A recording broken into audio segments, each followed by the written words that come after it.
He hath founded it upon the seas. Talk Today is brought to you by Subway, open 24 hours in Countryside, Anderson Square in Georgetown, and Centennial Towers in West Bay. And by the Ministry of District Administration. Explore your history, explore your land, explore your sister islands. And Cayman Airways. Call them on 949-2311 to book your nonstop flights to Los Angeles and Panama. And Doctors Hospital. Peace of mind is important when life happens. Doctors Hospital, always there for you. Call 949-6066. But I do have some questions. There are more questions than answers. Cayman Islands' foremost listeners participation program. Talk Today. What's on your mind, Cayman? If you're ready to talk, we are ready to listen. Discussing current events and local news, community spotlights, hot topics, listener stories, cultural and historical discussions, environmental issues, fun and lighthearted topics, guest interviews. Cayman, basically anything you want to talk about, we are ready to listen. Here's your guest host. Coming up next, we wrap up the week with some freestyling format. Let's chat about whatever tickles your fancy. Well, almost. Talk Today, next on Radio Cayman. Stay with me. Talk Today is reminding you to avoid any statements or comments which are abusive, derogatory, malicious, or defamatory. Do not use indecent language or make any statement that is false or misleading. Call 1-800-534-8255, 949-6990, 949-8037, or WhatsApp us on 925-3261. And now, back to Talk Today. Good afternoon, and welcome to Talk Today. I'm Charles Glidden. Thank you for checking in. Yes, we've made it through another one. Congratulations, it's Friday. And I hope it's been a good week for you, and that you have some good weekend plans too, whether that's some R&R or catching up on some of those loose ends, you know. When will we ever get the 4-day work week? When will that be adopted, right? I know it's always been a lot of talk about that. Will it ever be? Well, we heard a lot about it, and many countries have actually had trial runs or pilot programs, they call them, to test the idea of a 4-day work week. But so far, it hasn't really taken off, despite all the benefits that it's said to have, like, you know, better work-life balance. It's, for the most part, still an idea. I see that there were trials up until about 2 years ago. Places like the UK and other developed countries, some companies just took a run at it to see how it worked out, and you always hear good things about it. But maybe we will work for only 4 days in the future. Even if it is for 10 hours a day, but. Heck, I work 10 hours a day now. 5 days a week, right? Another work idea that was around, staggered hours, not everybody going to work, at the same time, not everybody reporting to the office at 8:30 or 9 o'clock. That was kind of hot around here for a while too. Flex time was another name that it gave it. That was a hot topic in Cayman. It was mostly in relation to improving traffic, and that's the idea behind it. Not everybody's on the roads. They had a committee that even recommended that we do it, and some companies did adopt flex time, from what I can tell, but. It was never mandated. I don't know if that partial adoption by some companies had any impact on reducing traffic. It is cheaper, I guess, than building roads. Some countries or cities have taken up the idea of staggering work hours to ease traffic, like Singapore, New York, New York City, Honolulu, Austin, Texas, Ottawa, in India, Mumbai and Kolkata, and in Europe, Finland, the Netherlands, Denmark, and Germany are also known to have high levels of flexibility and shorter average work weeks, which often includes the staggered the staggered hours idea. No guests today, so we're playing it by ear, and we're freestyling, I like to call it. And once again, I'm in the control room here, the on-air studio, still waiting to get back into our official talk show home studio, but it's looking good. It looks nice, really nice in there, and hopefully by next week we'll be back. But that's why if you're looking for us on the internet, on Facebook or YouTube, only the audio, no cameras in the control room, so you can only listen to us on the internet. If you usually tune into YouTube, Facebook, you can get the audio part of it, and that's the important part. It is a radio show, so audio is what it's all about. So, pick up the phone, give me a call. We can talk about some things. We got a call right now. Okay. Good afternoon. You're on the air. Good afternoon to you, Charlie. Yes, sir. Yes. It's interesting what you're saying there about the staggered hours and all that. Yeah, many countries have been doing that for quite a while. Even before all this sort of internet thing and all that. But this addiction to internet and Facebook and all this type of thing. But, also with unions involved, I remember a company my brother worked for up Canada, company, of course, is a heavy equipment provincial license, so he could be with a line mechanic with a big production freight line or so forth.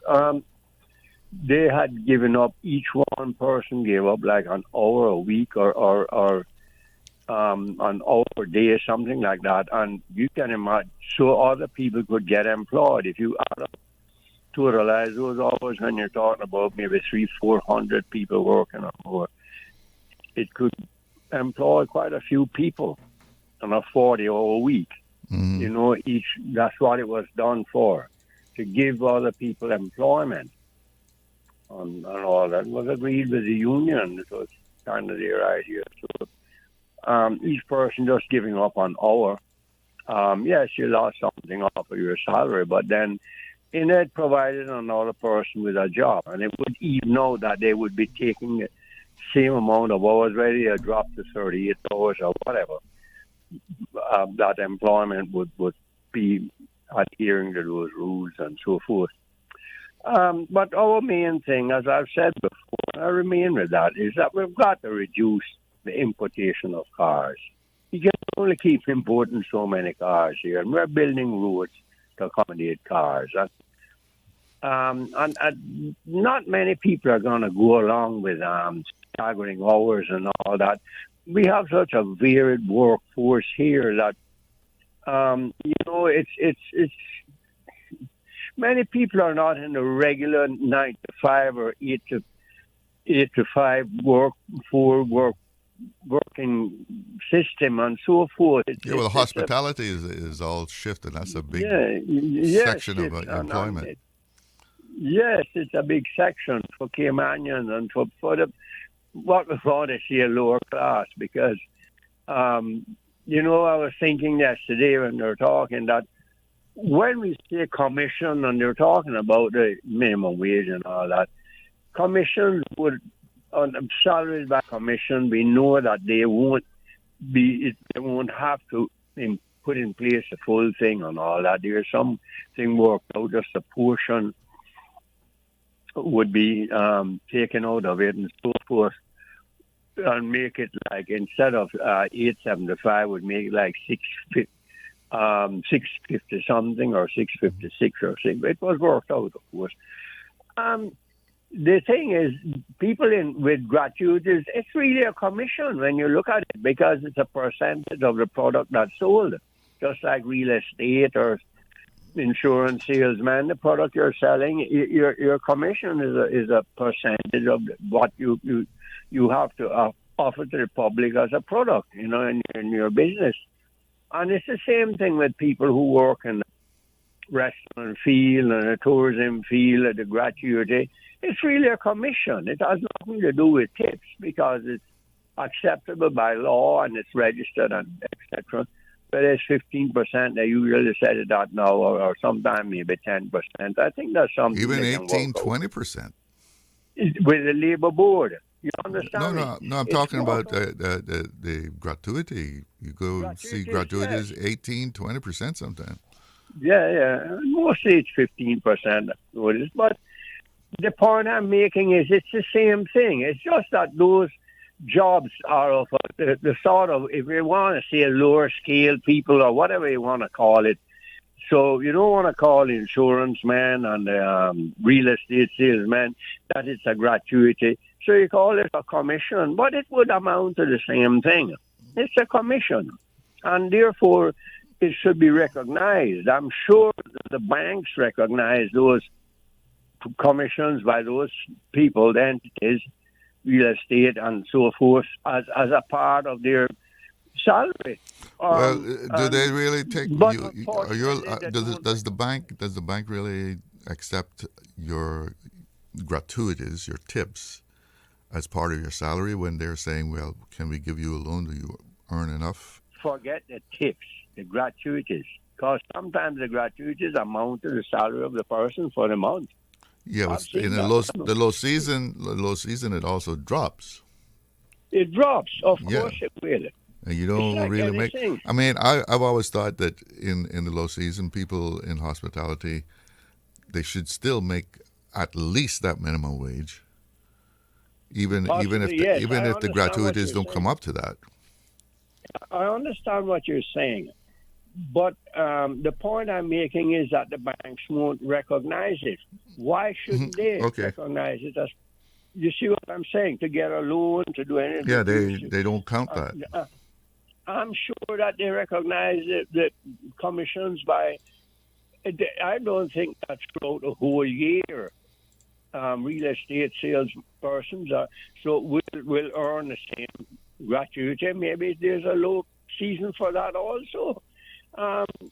So I can't understand why the banks won't recognize it so that it can assist them. I don't understand that. I don't know why our government can't mandate that the banks recognize it. But of course, we know how the banks dominate things. I won't go into that. But they were talking this morning about the district councils, district councils, and so forth. Yeah, yes, the district councils. What a problem I have with that is this: we have now split up into 19 electoral districts. So the elected representatives are those who will be advised by this council. That's what the Constitution says as advisory. Uh-huh. But they're advised in 19 districts. But the idea put forward is that it would be too cumbersome for 19 district councils. So there would be, like in West Bay, where there are 4 elected, and in others where there were 5 and 6, it's now split up into different districts. I mean, for election purposes, different electoral districts. But what happens when the district council gets together? And I don't know yet how they want to formulate that, whether by election, whether by choice nominations and having meetings with people, and then again you're getting into politics because people will say, well, I want this one and this one is from my electoral. What happens in a case like this where two members of Parliament decide, well, yeah, they'll accept the recommendations and say no? What happens in a case like that? Then it might have to go back to some kind. You understand what I'm saying? And those members are on in two different parties. Yes, yes.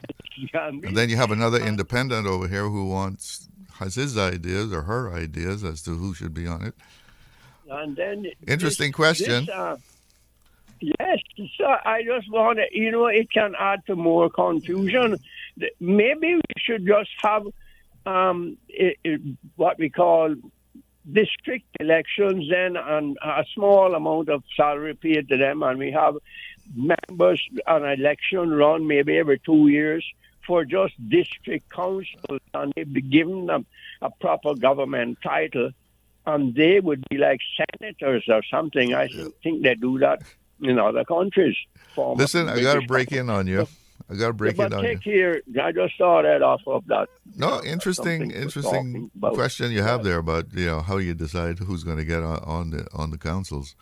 So, but thank you for the call. We got to take a break. Be right back. If you're riding an e-bike or scooter, the rules of the road apply. These devices are treated the same as motor vehicles. You must be at least 17 years old, hold a valid Category 0 or Category 2 driver's license, and your device must be registered, licensed, and insured. You must obey traffic signals, road signs, and road markings, and operate only where permitted by law. These are existing legal requirements. Enforcement begins 16 January. For details, contact DVDL at www.dvdl.gov.ky. The offices of dermatologist Dr. Wayne Porter will be taking appointments from January 12th to 15th at his Crew Road Clinic. Appointment slots are limited. Whether you're seeking advanced skincare, Botox, filler, cosmetic skin enhancements, or simply looking to reduce wrinkles, Dr. Porter offers a full-service dermatology and dermatological surgery practice. For more information, email Dr. Porter Kman at gmail.com or call 946-9020 to book your appointment today. That is 946-9020. Radio Cayman's Talk Today.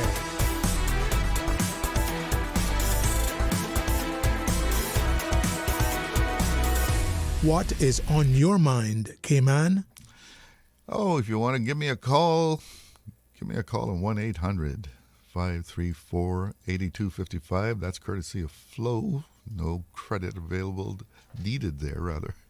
You can also call on 949-8037, 949-6990. WhatsApp 925-3261. And we have a caller on the line. Good afternoon. You're on the air. Good afternoon, Mr. Jallo. Hi, how you doing? Oh, not bad, sir. I want to focus on something that I think is worth doing. Mm-hmm.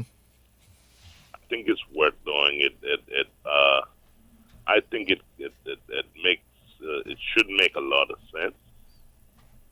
With the economics and sort of stuff, savings of the people and benefits, financial, etc. When it concerns prices, I think it would be a good thing. When, for example, a business is making a profit, they keep their customers and they gain more customers by being generous to the consumer by lowering prices, getting more volume. They would get not only the person to buy a particular product, but they would buy more from the said business place, like where I was working a couple of years ago, and they promoted me. the people would not only buy the drinks and the food, but they would buy other things as well. But no, if they're turned off, I think it makes sense, if they're turned off by one or two prices, they probably would leave. But no, when you put it depends on what they want. Yeah, that's right, and what they want and what they need. But when you put the money back in their pocket, even if it's $1, it helps them. They can use that dollar. It can benefit them somewhere else. But you do understand that business is about making money. Oh yes, well that's the point. What I'm saying. No, it would still strengthen the business as long as you're making a profit. It would still strengthen the business. As long as you're making a profit, you go easy, go a little easy on the customer. Don't give them a shock by having a sudden price increase and scare them away. You don't want to scare them away. You still want to have your customer and then have more customers gained. To gain more customers in the business. So I'm trying to figure out an idea or two that would save some businesses that I think are having some trouble right now.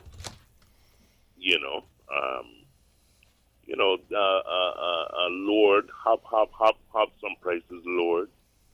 As long as you're still making a profit, because it doesn't have to be an excessive profit.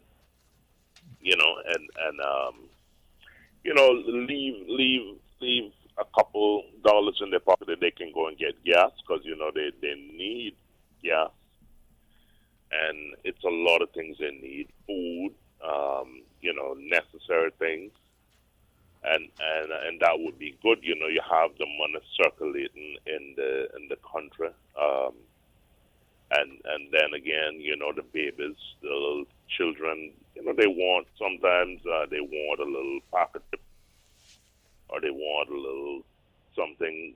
Babies they need their little formulas, and so you be a little considerate. So I think I think what the Bible was saying about blessed are those who consider the poor, I believe that is true.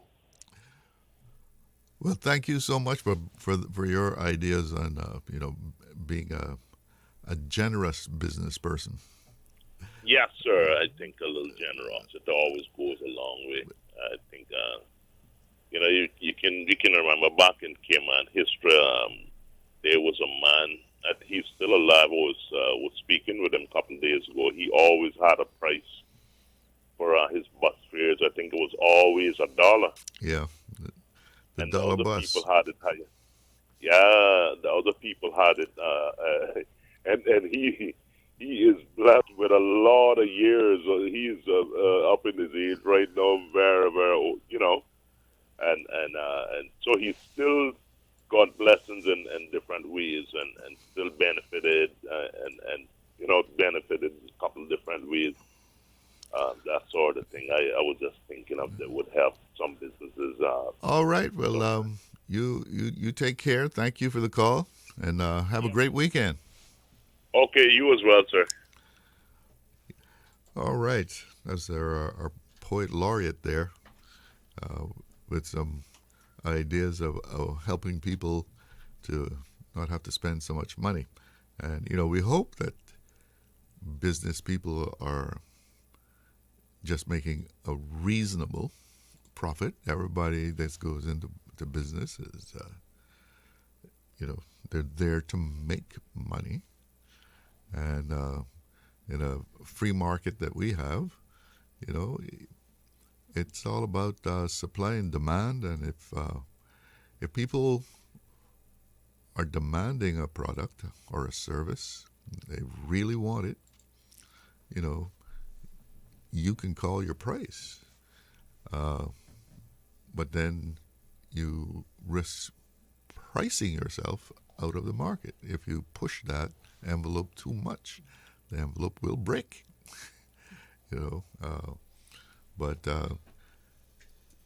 if people want it, and that is one of the signs of a very robust business, and they call it pricing power, right? It doesn't matter if a business increases the price of what they're offering, whether it's a product or a service. The public wants it so much, the consumer needs it so much, wants it so much, that they are willing to pay that price. We see it especially with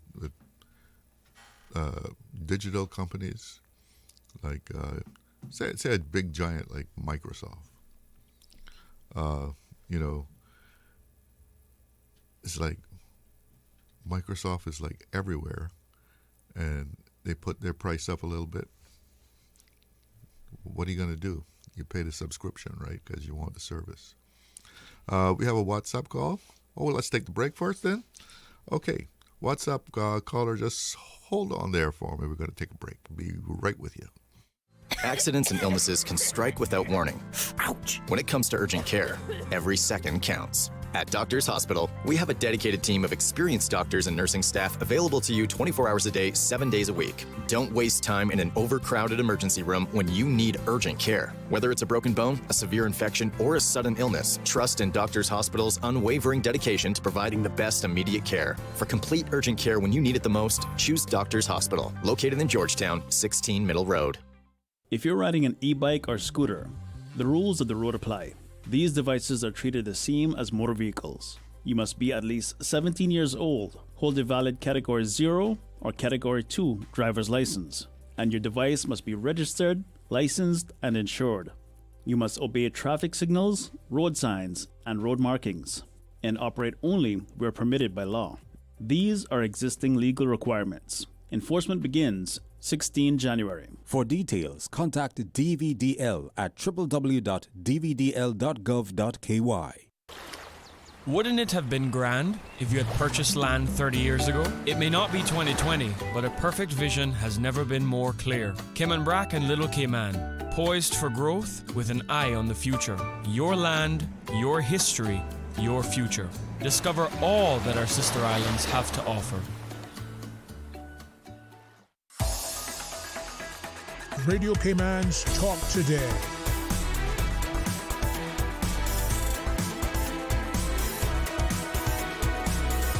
What is on your mind, Cayman? Yeah, what is on your mind, Cayman? And we do have a caller on the WhatsApp right now. Good afternoon. You're on the air. Hello? Oh. We lost him? No, he hung up. Okay. We lost him. He hung up. Something happened. We don't have him there anymore. So, yeah. We were talking there about business and so forth. And, that's the one thing people have to remember, that businesses are there to make money. If their prices are too high, the market sort of settles that out. If people don't want the product bad enough, they're not going to pay for it if they feel that it's too expensive. We got our WhatsApp back. Hello, are you there? You're on the air. Hello. Is WhatsApp being buggy again today? Yeah, we've been having some trouble with that, so seems like we haven't got that straightened out yet. So, yeah, if you put your prices up and people don't want it, well, you're not going to sell it. But if it's something that people want, sometimes they're willing to pay that price, no matter what. I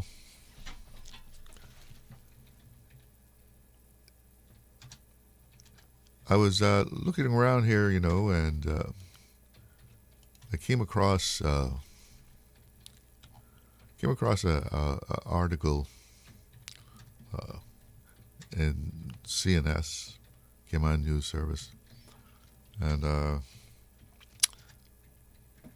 in view of the fact that in the coming months, our Caymanian Protection Act will come into force. The news article on Cayman News Service makes me wonder what kind of reaction to that act, or even pushback, we might see when the act starts to actually impact people. The article I'm referring to is about a law firm that's suing the Immigration Appeals Tribunal. Essentially, according to the CNS article, the law firm, which is Broadhurst, says its initial appeal to the Work Permit Board was denied, and then its full appeal to the Immigration Appeals Tribunal was also dismissed. The Work Permit Board had refused a permit for the position of a paralegal, and Broadhurst is arguing that it was the decision was erroneous in law, unreasonable, and or a breach of natural justice.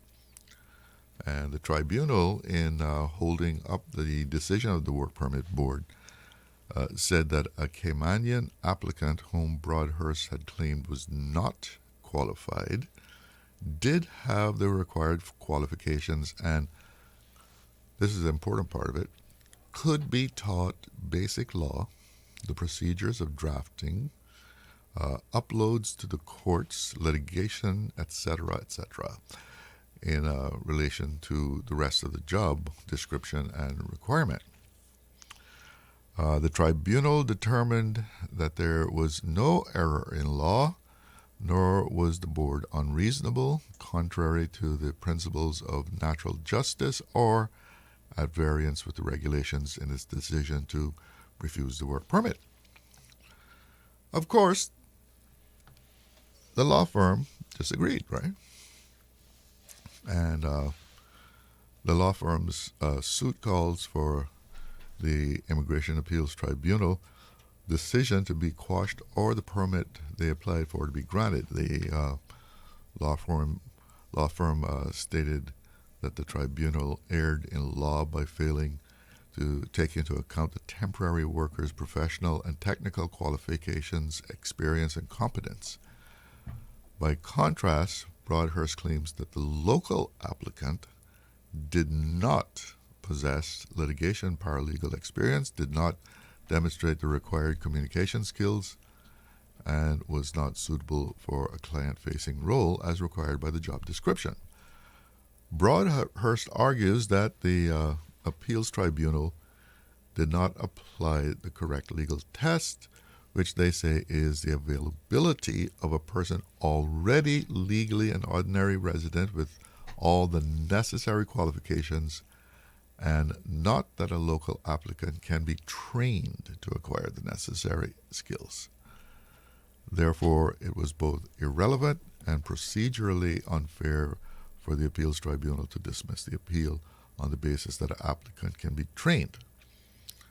So that is the argument that is being put before the court by Broadhurst. I don't intend to discuss the merits of the case. I'm certainly not in a position to do that, and it would probably not be a good idea from a legal standpoint either. What was interesting and in fact troubling, even vexing,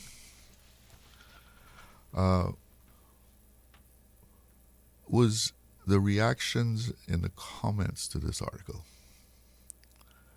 It is really interesting how the mask of anonymity and being able to hide behind a computer empowers people to show their true colors.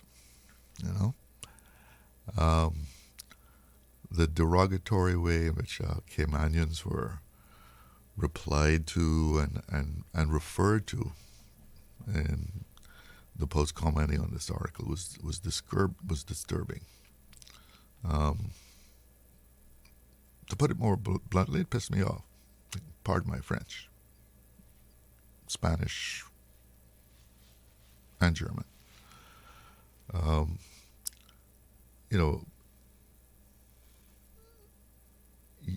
I wondered whether it was one person doing all this kind of stuff, but there was quite a few comments on there,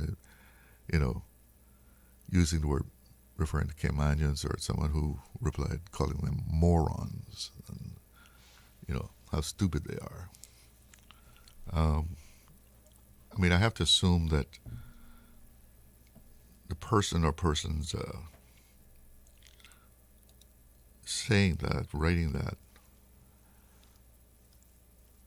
were attorneys, or somehow in a legal work in the legal sector. So can't you put your argument forth without using that kind of derogatory language?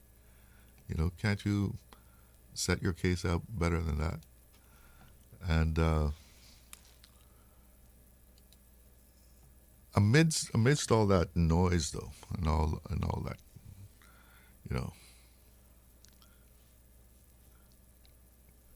there was one comment, and in fact,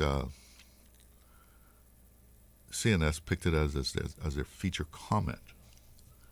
And let me see if I can get it in here, because while you mightn't like some of what it said, but it does give us, some food for thought, and was put in an intelligent way. The unpleasant reality rates. Cayman's employment mandates were always backwards. You cannot legislate competence into existence. You cannot demand that firms hire locals to international standards when 73% of primary school children cannot read or do basic maths at grade level. That is not a skills gap, that is a civilizational crisis masquerading as an employment policy problem. Singapore achieved 97% functional literacy and numeracy before attempting to compete globally in professional services. Cayman tried to skip that step entirely, mandating that firms hire Caymanians for roles requiring capabilities that most of the population demonstrably lacks at the most basic level. The result is predictable. Firms hire to satisfy regulators rather than serve clients. Underperforming employees conclude they are victims of discrimination rather than products of inadequate education. And politicians gain ammunition blaming foreigners for problems rooted in Cayman's own policy failures. Modern tertiary education has become nearly worthless as a signal of capability. Anyone with a pulse and a ChatGPT subscription can obtain a degree nowadays. Universities have become credential mills, inflating grades to retain fee-paying students while employers quietly abandon degree requirements because degrees no longer reliably indicate competence. When UCLA students display ChatGPT during graduation ceremonies, they're not joking. They are revealing the farce. A law degree from Truman-Bodden or anywhere else means almost nothing without the brutal post-qualification filtering that weeds out the incapable. Mandating employment before fixing foundational education is strategic self-harm. It is taking a shotgun to your knees before attempting a marathon. You may feel like you are actively doing something, but you are guaranteeing failure. Every underqualified hire damages client relationships, reinforces negative perceptions, and makes firms more reluctant to take risk on future local candidates. Every mandate that forces firms to employ people who cannot compete internationally drives more business to jurisdictions without such requirements. The genuine solution requires decades of unsexy, difficult work that offers no immediate political payoff. Fix primary education so that children actually learn to read, write, and calculate. Implement rigorous streaming so that the genuinely capable are not held back by the struggling majority. Create vocational pathways for those unsuited to academic work rather than pushing everyone towards university. Only after achieving 90% plus functional literacy and numeracy should Cayman even consider employment mandates for professional and services. This approach requires admitting that current policy has failed catastrophically, that feel-good rhetoric about giving locals opportunities had created entitlement without capability, and that politicians have been writing checks reality cannot cash. It requires telling people hard truths that they do not want to hear, that most will never be competitive for elite professional roles, and that degrees are increasingly worthless, and that legislation cannot substitute for competence earned through years of brutal competition. Cayman will not adopt this approach. Politically, it is suicide, but every year spent avoiding reality is another year of damage to the jurisdiction's competitiveness. Another cohort of students failed by inadequate education, another generation raised to believe they are entitled to positions they cannot perform. The shotgun is already loaded. The question is only how many rounds Cayman fires before reconsidering that. Well, what do you think? Give it a thought. Let me know what you think about that. You can think about it while we go to the news. We are Radio Cayman, covering Cayman Brac, Little Cayman, and Grand Cayman. 1 in a million. From Radio Cayman's newsroom, this is Headlines. Local, regional, international news. The Headline News is brought to you by Kirk Market and Health Services Authority. With your latest headlines, I'm Elizabeth Charles. The Cayman Islands Water Authority has released a statement advising that its Cayman Brac office will close early at 1 p.m. on Wednesday, January 14th, to accommodate a staff function. The Grand Cayman office will operate as normal. Regular business hours at the Cayman Brac location will resume on Thursday, January 15th. The authority has apologized for any inconvenience and thanked the public for its understanding.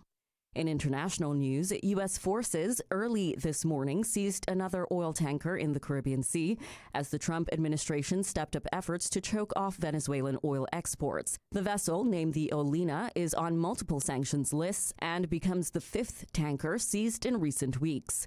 Officials say the pre-dawn operation was carried out by Marines and Homeland Security, targeting what they call a, quote, dark fleet of more than 1,000 ships moving sanctioned crude. U.S. Southern Command says the raid sends a clear message that, quote, there is no safe haven for criminals. U.S. job growth slowed sharply in December, capping the weakest year for employment since the COVID-19 pandemic, according to Labor Department data released today.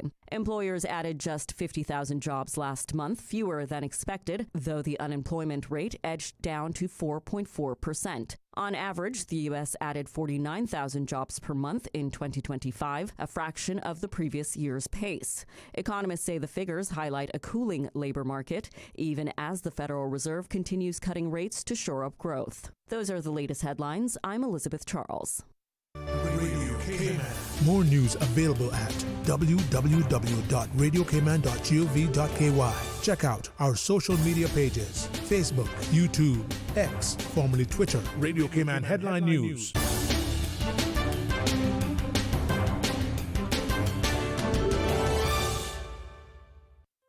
Looking for fresh, healthy food that's full of flavor?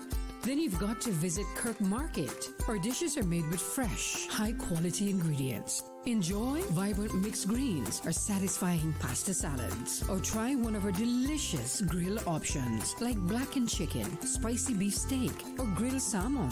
Looking for something light and flavorful? We've got sushi rolls and poke bowls prepared daily. And don't forget to explore a hot bar or Billy Fresh salad at the salad bar. Stop by Kirk Market today for breakfast, lunch, or dinner and taste the difference. Eat well, live well with Kirk Market.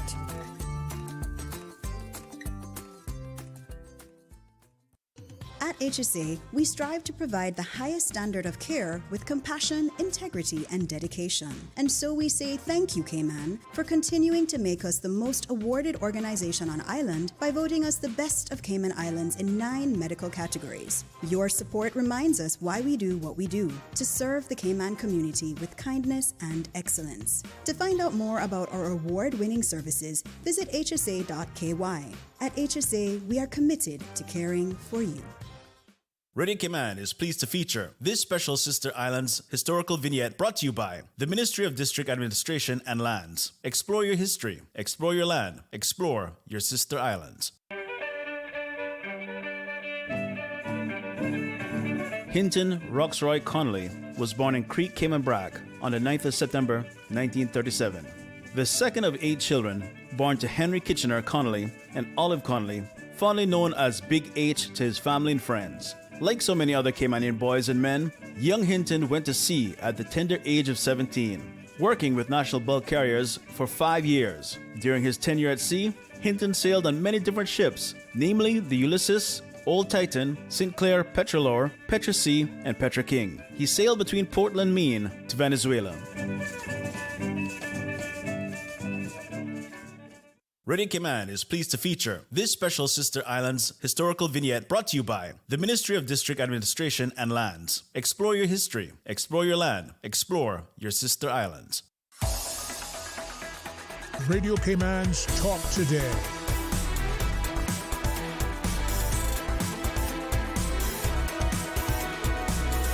What is on your mind, Cayman? What's on your mind? Well, before you tell me what's on your mind, let me tell you what the weather is all about today. Current conditions, it's 81 degrees, feels like 85 out there. And the winds are out of the east at 6.5 knots, humidity at 73%. And, hey, weather forecast looking good. Fair weather right through the afternoon and into the night. Winds are predicted to be out of the east to northeast at 10 to 15 knots with higher gust, and seas moderate to rough. Wave heights 4 to 6 feet, and a small craft advisory is in effect. So act accordingly. Careful out there on the ocean. Well, what's on your mind? Numbers to call, toll free 1-800-534-8255. That's courtesy of Flo. You can also reach us on 949-8037 or 949-6980. And WhatsApp, hopefully, keep my fingers crossed, 925-3261. That's the WhatsApp number. Of course, you can always shoot us a message if we can't get you on the audio. And we do have a WhatsApp message, as a matter of fact. The price of food at some fast food restaurants now costs $4 or more because of the minimum wage increase. Well, yep. I guess we will have an impact on prices, especially those kind of things where you have people are actually making minimum wage. Of course, not everybody was making minimum wage. So in businesses where people were making above the minimum wage, it shouldn't really have that much of an impact.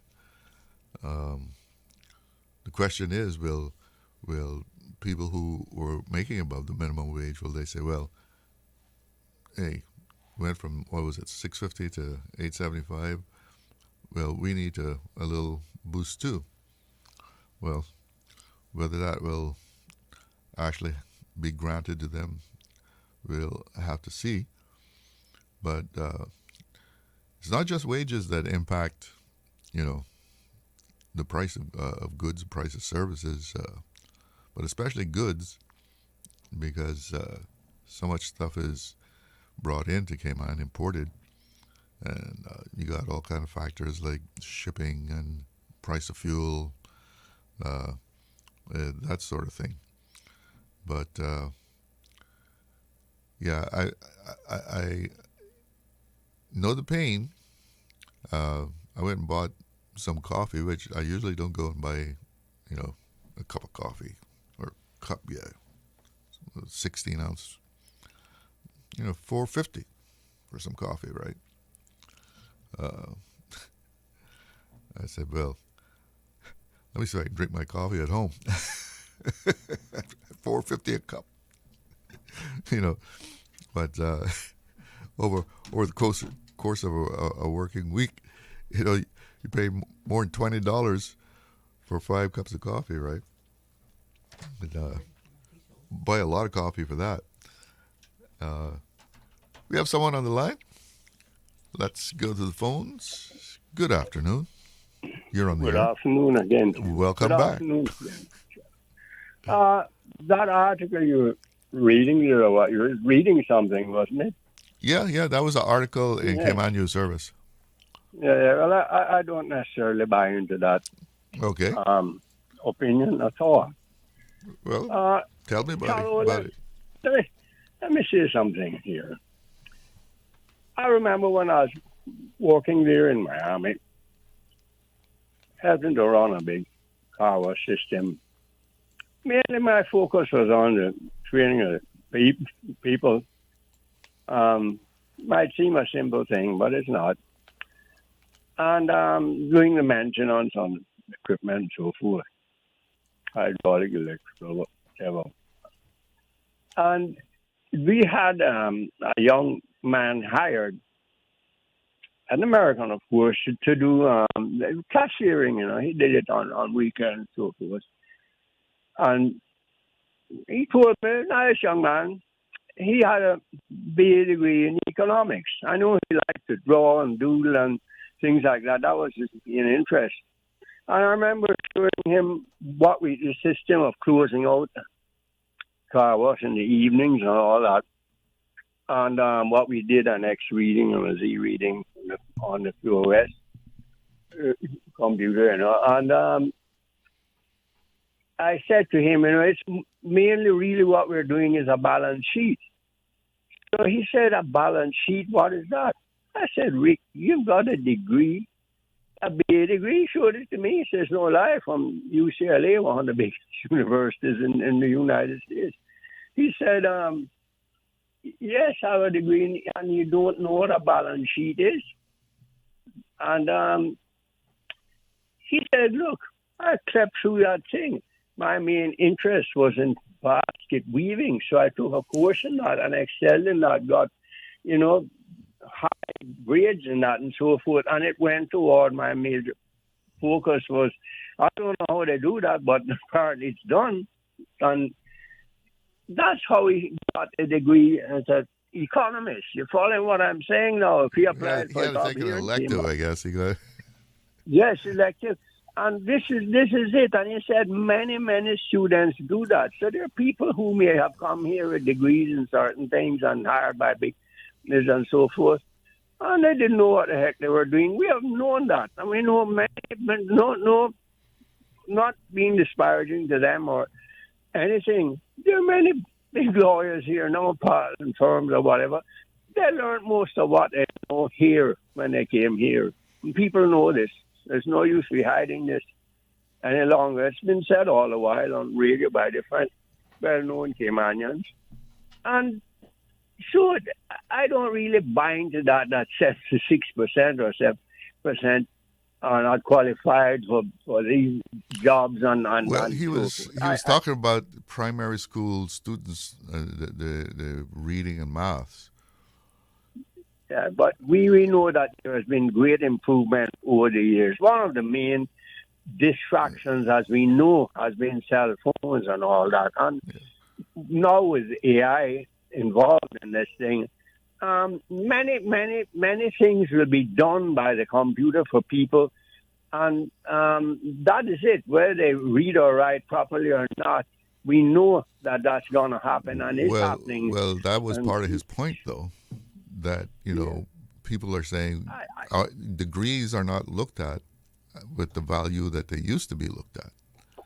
Yeah. Because Charlotte, I've got to go, but I listen on. I just don't buy into that sort of decision or that sort of rhetoric. I'm sorry. I don't know if I get castigated. No, you don't have to buy into it. I mean, I'm not. I listen on to you. Thank you. All right, make it good to hear from you again. Yeah, I mean, if you go back and look at some news articles, even just from a couple of years ago, the scores coming out of our schools, the government schools, the primary schools in particular, there was a problem with reading and math. It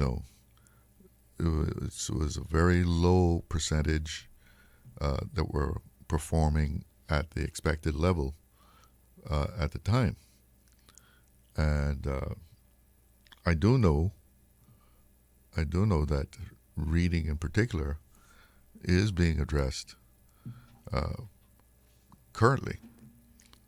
So, I mean, it is recognized that we do have to produce better readers, more competence in mathematics. And the article was also about that, you can go to law school, but when you come out, you still don't really know anything. It's that experience. And that's why they have, the postgraduate qualifications experience. Was it PQE? I think they call it. Yeah, which I think 5 years PQE that that they look at you as a truly qualified attorney. Because you come out of law school and you do articles and all that sort of thing. But it's the experience and of course performing in the big corporate law firms, you need to have that competitive spirit. It's very competitive, and if you don't have that competitive drive, you can't expect to be among the elite, let's say. And that's not to say that every attorney that is here in Cayman on a work permit, that they are an elite attorney, right? I find that very hard to believe that every attorney that's here on a work permit is a hotshot attorney. I don't think that's how it goes. Regardless of what jurisdiction you're in, you're going to have attorneys that are excellent, hotshots, moderate, mediocre, you might say, or very poor, wherever you go. And that'll happen in Cayman also. You find those who are able to cope with the corporate world and play that game.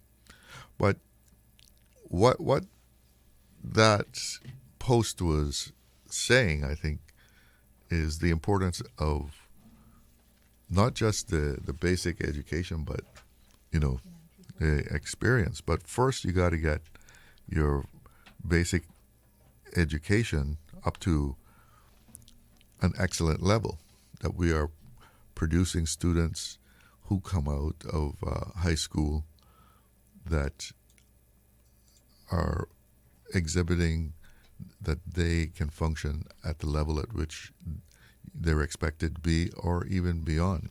We have a caller on the line. Good afternoon, you're on the air. Hi, good afternoon. How are you doing? All right, and yourself? Cheerful.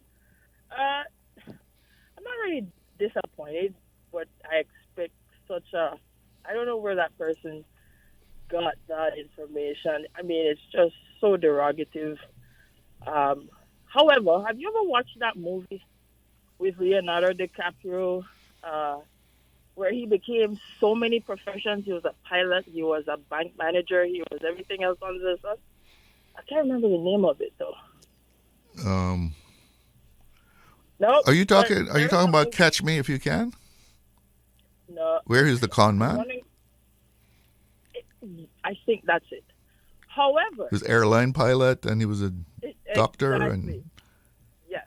And the caller before that said a lot of people only learn on the job, and a lot of people pretend until they know what they should know. Mm-hmm. However, in terms of this situation, it's always about your attitude. And just like you said, you have to have that competitive drive in order to get where you need to go. Because you can have a degree, but your attitude is like, I don't care, you have to be a bit more aggressive. But besides that movie, Caymanians are very competent. It's just like the baby boomers. If you're going to look at it in terms of our generation even, some of them aren't as computer literate as you would think, right? But they believe in their children and make sure that they go to school, make sure they get the competency, and it's just a chance. I'm not saying that I know what the baby boomers know either, because a lot of them have been very successful.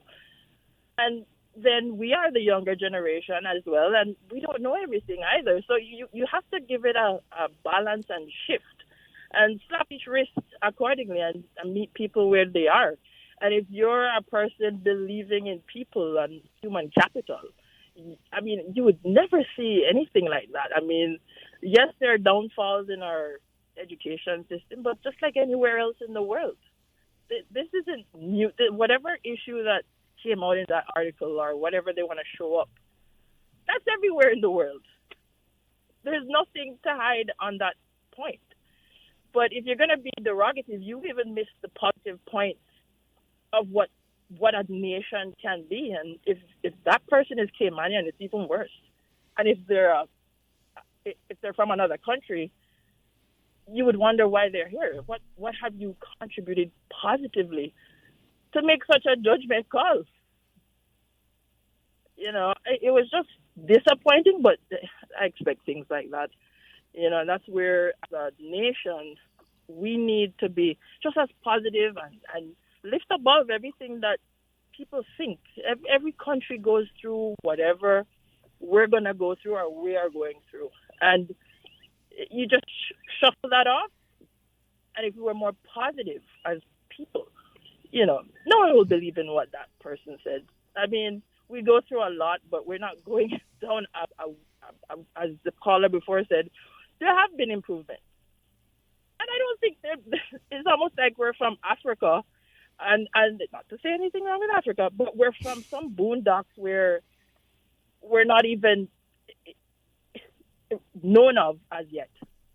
That you're saying, okay, I don't know about you, you're not good enough. Who does that? And I can see where Caymanians get frustrated. Anyone would be frustrated because we're so nice, we're so kind, but at the end of the day, you don't want to hire. It's crazy. Why did you come here? Because there's going to have to be human capital investment in the actual persons who are from here. And maybe that's where he may have a point where government can be a little bit harder, you know. But we've already created this soft shoulder, you know, and given this perception of, okay, it's about the money only. But however, I'm not saying that we should go ahead and strike out our businesses now, but we have to look into it. It's something to think about. You can still see some positive coming out of that negative. But do you think one of his points was the education, achieving a higher level of producing like students who are at a higher level? Yeah, there are some things that can come out of that if you really look into it. He did make some points, yes, but maybe we could be more real with the population and parents of where their children are. Well, that's a point there, because sometimes I think we have these false expectations Exactly. that we're all supposed to be top-notch lawyers or accountants. Because in a small society, we see that it's magnified, right? And hey, the guy down the street who I went to school with, boy, he, look at him. He's a partner in a law firm. Man, I don't believe in that. Are we all supposed to reach that level? We don't all. We can't all be doctors, lawyers, and accountants, right? We can, and we will. Okay, I'll give you an example. Just to wrap it up on my part, I used to think that in the time that I went to high school, going into try to pick my career into university, if I look back then and now and say, okay, I have my degrees, etc. Yes, okay, but I would have chosen a trade. To be honest with you, when you look at it, if I could have done it all over again, I'm not saying I didn't do great, but if I could have done it over again, and if it wasn't as taboo to look at the time when I was exactly, it was not taboo. It was like it was even a division in the education system. Like, okay, what are you gonna do as a plumber? Like, what are you gonna do as a that type of thing? And when you look at it, no one saw that coming. At the end of the day. And no encouragement for anyone to, like, say, become a chef. Do you know executive chefs? Do you know the money they bring down? Exactly.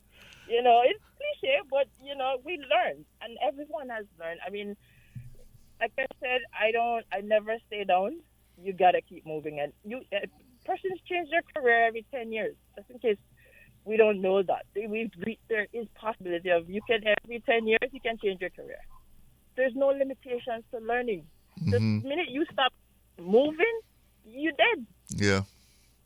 Never too late to learn. If I say it like that, or even challenge that whole thing on today's show. Today's Friday, let's enjoy ourselves, but that is not the way to think. I can guarantee you that.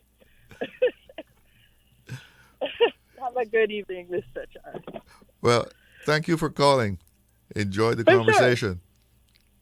Sure. You have a good weekend. Bye-bye.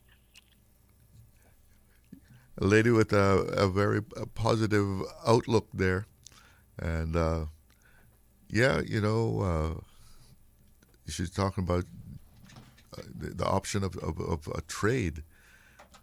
Even in a lot of the developed countries, you have people with all kind of college degrees, masters, doctorates, looking for a job or doing a job that they didn't even think about doing because they can't get one with the degree that they have.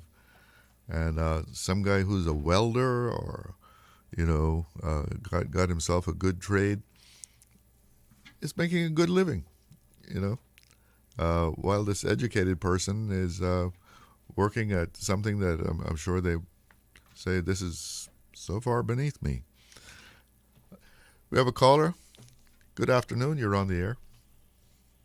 Hey, good afternoon to you, Charlo. How are you doing?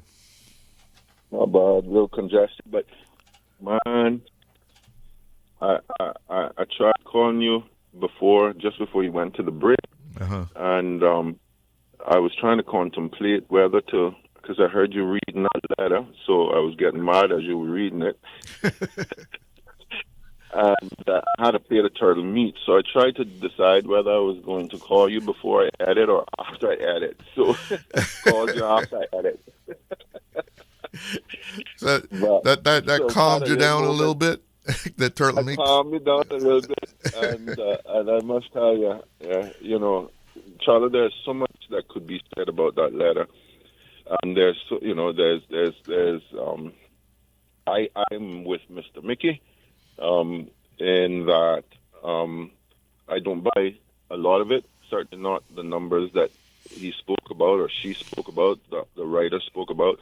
But there's so many things, so many spin-offs to that, and I'm going to try to find an angle. So as you know, I'm a big proponent of training, and it's this sort of educated stance, as you framed it, to use your own words in terms of him writing it intelligently, that will come forward and will seek to mask so many of the things that we are trying to do. So the thrust of how I see it is that we're dealing with nation building, and these firms have to adapt to that fact.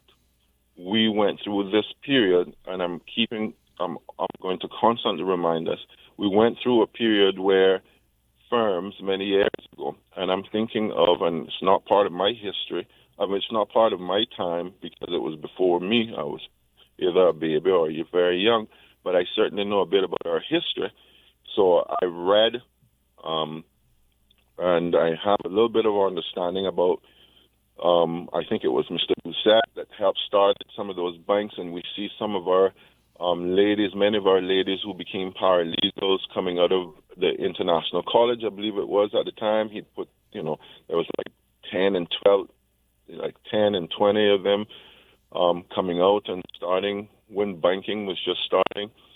And I only make that reference to say that they drew on what it is that they brought to the table at that time. And many of those ladies went on to work in major firms when the banking industry started to develop. I'm thinking of First Caribbean Bank. I'm thinking of Barclays Bank, and they have to understand that the model of training is not foreign. You just made an example there. You just spoke to something a while ago about a lot of these developed countries, that they're moving into the notion of understanding that a first degree or whatever is not all that you need, I think is what you said, that you need to have that qualifies from a competency standpoint. And even the writer themselves made reference to that. So it's almost contradictory to what they were making at the first point, which is that you need to have this degree. Well, I think what he was saying was that we need to improve our primary foundational education. Yeah, which we have been doing, and I heard the point that he was trying to make, but that using that as sort of a scapegoat to underscore the fact that it almost seems as if, listen, let's focus on the fact that a lot of our children are coming out with, there's great things happening within our schools as well. Focusing on that number is not where we should be. And anyone who is applying for the jobs that, and in this particular case, and that's another point I want to make, in this particular case, it feels like they are qualified or certain have some foundational understanding of the role, and that it's something that's trainable. So let's talk about that. We're not talking about asking somebody to take A levels or O level. I know they talk about CSCs now, and putting them into a lawyer role. We're not asking that. We're asking, though, in this particular case, which is what started this, is to do with a paralegal. That's what this is about. And so that is a step into the door. That's trainable. It's sort of the example that I've been using in terms of our hotel industry. Training is a huge component of many, many jobs. In fact, most jobs. But paralegal, there's certain qualifications for it, though. I mean, it's not something. It's not something like.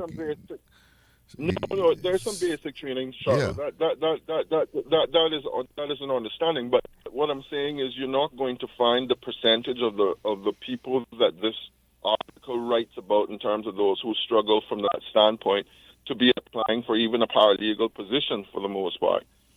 Use it someone who either thinks they have the competency or have some basic understanding or have worked around it or is capable of being trained into that session, which is what I think that the tribunal is saying. The appeals tribunal is saying. So we have to. They have to adopt to the new model that exists and stop undermining Caymanians at every which way. And I encourage our appeal tribunals, and I encourage all those who are on the boards to be much more scrutinizing, to not get that model that we have now obtained, which is to do with just discarding Caymanians on the basis of the fact that they don't have all their ducks lined up, when some of the positions are trainable. And that's the model that we're trying to get to, or we should be trying to get to, if we're going to talk about nation building and getting Caymanians into roles within the country that they're born and have heritage in, live and make their living in. You know, we can't be discarding Caymanians on the basis of you wanting to have somebody who can cross their every dot and every T, when we know that that doesn't happen to those who are on work permit as well. You know, I just... Well, exactly. Not every attorney that's on a work permit is an elite attorney. That go. I could start naming some. Please don't. But what I'll say, no, I won't do that. But what I'll say is this: I was at a friend's house during the holidays. She invited me over to her family's house. And thank you if she's listening. I don't know if she's listening or not. She knows she is. And her daughter, Caymanian, born and bred, both parents, well-educated, went to the UK, and hasn't come back home. Now, he's got an amazing job in the UK. And guess what, Charlo? As you hinted at a while ago, the area that she studied in is not even the area that she's in. She doesn't know that. Certainly, I have these kind of calls to our talk show to express my views on some of the things that we see happening here. But it was so interesting for me to strike up a conversation with her daughter, who was also visiting as well from the UK, who I knew from time she was a very young child. And she said, you know, and she's in the area where she gets the influence, as I understand it, some of the hiring practices, some of the things that go on within this major firm that she now works in. And she, by the way, has a promotion. She got a promotion recently. And one of the things that she said was that, you know, in the UK, not knowing that this perked my ears, in the UK, you know, we're moving away so much from this sort of first degree thing. And really, it's about what you're bringing to the table. Are you trainable? Do you have an understanding? Can you make it in this role? And that's where our firms are trying to not do their proper business. They're not participating in this reality for us. And it's even happening in the tech world. It's even happening. They find young people who have this natural, innate ability for tech, and they're bringing them in as apprentices. But you know what? Even if you're like that, you still got to have that foundation from primary school. And a lot of people don't realize how important that primary school foundation is. Yeah, high school is important, but you gotta have that primary school foundation solid. Are you still there? Yeah, I'm here. Yeah. I am here. I'm gonna have to let you go though, because Susan's here. break. Can I pause? Can I wait there after your break? Well, I got someone else on the line. Here. But okay, hold on for me. Hold on. Just hold on. We're going to the break. Did you know that Doctors Hospital provides urgent care services 24 hours a day, 7 days a week? And Doctors Hospital's urgent care physicians have access to the most advanced MRI and CT imaging in the Caribbean, providing reliable diagnostics when you need it most. When you need quality urgent care for an illness or injury, Doctors Hospital is here for you 24/7. Whether it's a migraine, chest or abdominal pain, shortness of breath, broken bones, or another urgent need, Doctors Hospital at the top of Walker's Road. Urgent care right now. Looking for fresh, healthy food that's full of flavor? Then you've got to visit Kirk Market. Our dishes are made with fresh, high-quality ingredients. Enjoy vibrant mixed greens or satisfying pasta salads. Or try one of our delicious grill options like blackened chicken, spicy beef steak, or grilled salmon. Looking for something light and flavorful? We've got sushi rolls and poke bowls prepared daily.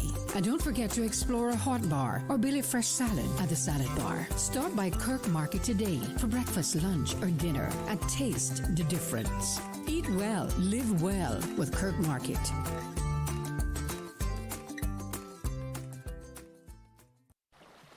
Explore your history. Explore your land.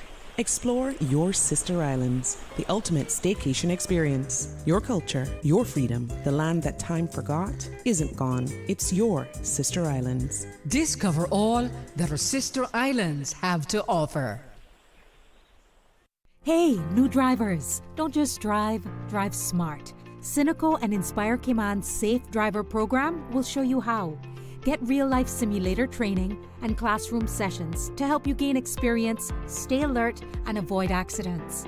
Learn to recognize risk, manage fatigue, and make smart choices behind the wheel. Certified participants may even pay less for Cynical motor insurance. Learn more and register at cynical.ky. Cynical, keeping Cayman covered. If you're riding an e-bike or scooter, the rules of the road apply. These devices are treated the same as motor vehicles. You must be at least 17 years old, hold a valid Category 0 or Category 2 driver's license, and your device must be registered, licensed, and insured. You must obey traffic signals, road signs, and road markings, and operate only where permitted by law. These are existing legal requirements. Enforcement begins 16 January. For details, contact DVDL at www.dvdl.gov.ky. Radio Cayman's Talk Today.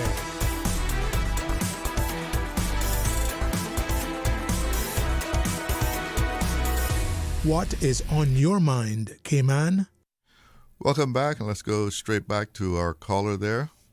And I got to ask you to kind of wrap things up because we got some housekeeping things and timing to do. So just wrap up your thoughts for me. No problem. I'm going to wrap it up for you. My thoughts are this. Training is an important component in most jobs, if not all. There are some jobs that can be trained. This is one of them, paralegal, especially if you have some exposure to that to start with. I support our Labor Appeals Tribunal and all those who sit on the boards. Stick to the model. Don't be intimidated. And I'll just leave for this. So any young Caymanians that is listening, I was just speaking to another young Caymanian who is in our tourism industry, and he said to me this week, he said, we're up to $23 an hour in grats, man.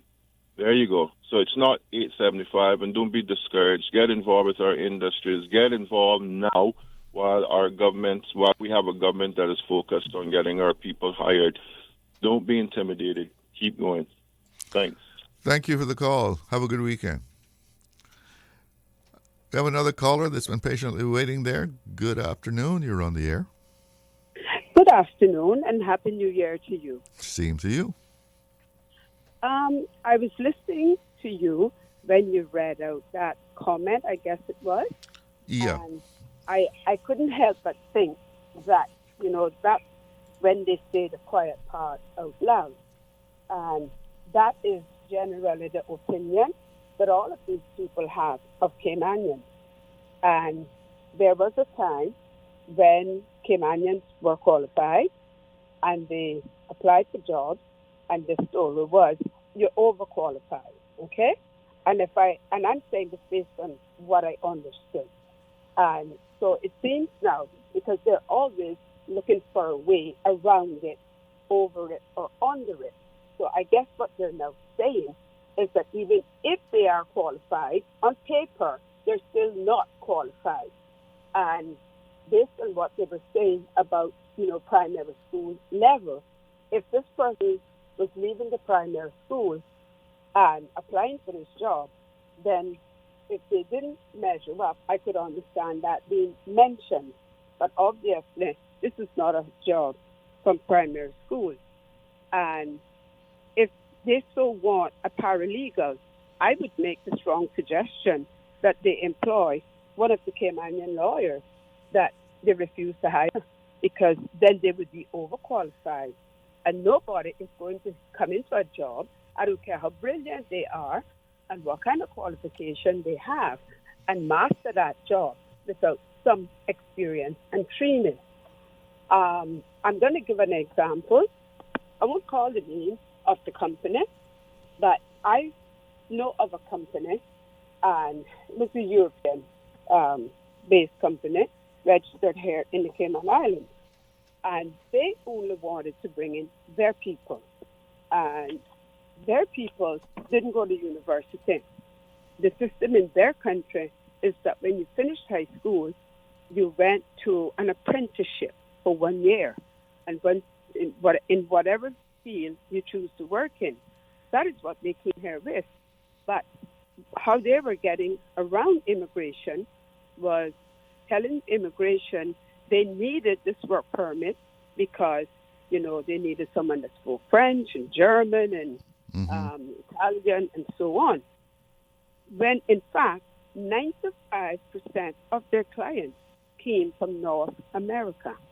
And they would always complain and ask, is there anyone here that speaks English that we can deal with? Because we don't understand what they're saying. They were the only ones that got promotions every year. And when certain people had the guts to get up and speak about it, what they did then, before they actually brought them to the island, they had been given the promotion. So they came in at that level so that nothing would be said. And it took a long time, and it took a few Caymanians with guts to get up and speak about it and to point out what was happening and that it was unfair. And let me just say, when they arrived on island, guess who had to train them? The same Caymanians who couldn't be promoted to the jobs.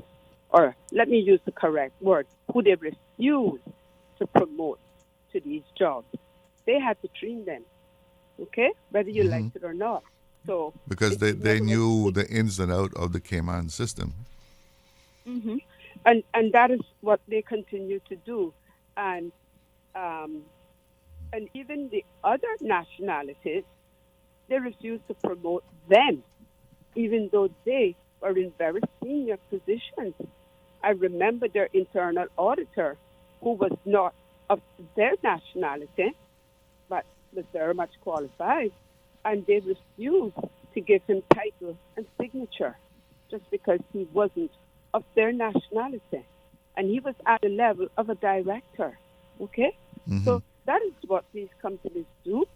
And I hope and I pray that with this new, immigration reform bill, that everyone's eyes will be wide open and not wide shut, that they can recognize this has been going on for a very long time. These people have gotten away with this under the previous administration. And because they're now being told this is going to stop, they have a problem. Me as a Caymanian, if I had gone to that law firm with a very legitimate case and asked them to represent me, you know what I would have been told? Oh, it don't make sense to pursue this. You wouldn't in any way. But if I was a foreigner, they would find every loophole in the laws and in the Constitution to represent that person. That's just the way it works. So you're saying that they don't even want Caymanian business as a Caymanian clients? Well, I guess it depends on who that Caymanian is. And without sounding racist and everything else, I'm going to leave that right there. And for those that listen, including yourself, you can figure out what I'm saying. But that's the way they do it. Even if you have the money to pay them, they're not interested in representing you. Look at who their clientele are. Look at who they, and I'm speaking about criminal defense attorneys. Look at who they go to court with to represent. Count how many Caymanians they're there representing, regardless of what the case is. So they're just upset because they will not be able to continue the racket that they've been running.